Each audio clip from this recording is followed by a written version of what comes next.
58 साल की उम्र में दिवंगत सिद्धू मूसेवाला की मां चरण कौर ने एक बेटे को जन्म देकर लोगों को हैरत में डाल दिया है।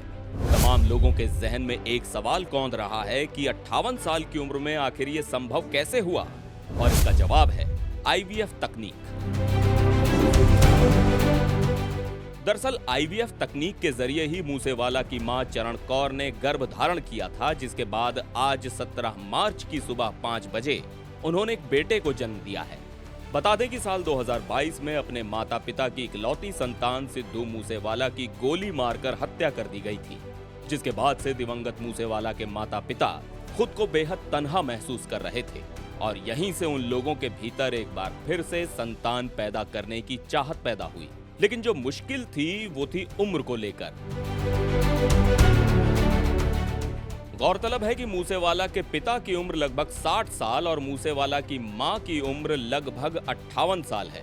डॉक्टर्स के मुताबिक महिलाओं के लिए उम्र के इस पड़ाव पर पहुंचकर सामान्य तरीके से गर्भ धारण करने की संभावना बेहद कम होती है।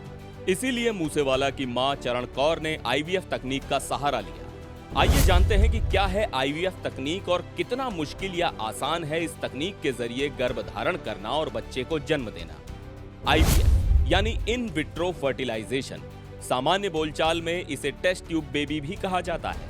इस तकनीक के जरिए सबसे पहले महिला की अंडेदानी से अंडे निकालकर पुरुष के स्पर्म के साथ एक फैलोपियन ट्यूब में उसका फर्टिलाइजेशन कराया जाता है। फिर फर्टिलाइजेशन से बनने वाले भ्रूण को महिला के गर्भाशय में डाल दिया जाता है, जिसके बाद महिला के गर्भधारण की संभावना काफी बढ़ जाती है। हालांकि ये जरूरी नहीं है कि हर केस में ऐसा हो, क्योंकि कई मामलों में ये तकनीक फेल भी हो जाती।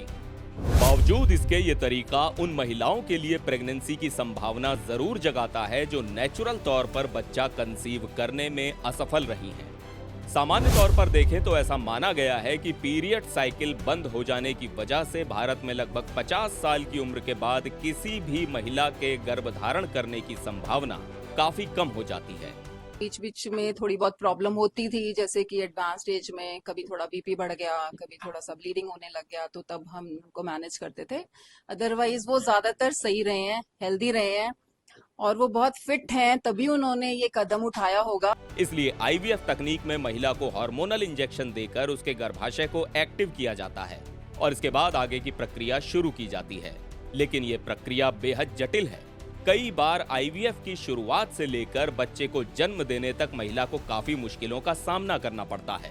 इस दौरान कई बार एक से अधिक बच्चे, प्री मैच्योर डिलीवरी जैसे मामले भी सामने आते हैं। तो इस न्यूज को देख के हम चाहते हैं कोई गलत मैसेज भी ना जाए। तो जब भी कोई एडवांस स्टेज में प्रेगनेंसी होती है तो सबसे पहले मदर की फिटनेस को असेस करना होता है। सबसे पहले मदर को सेफ रखना, बचाना हम सबका फर्ज होता है। तो अगर मदर अनफिट हैं तो ये ट्रीटमेंट्स नहीं करे जाते। इसलिए आईवीएफ के लिए महिला का मेंटल और फिजिकल हेल्थ का सही होना बेहद जरूरी होता है। एनडीटीवी ऑनलाइन की रिपोर्ट।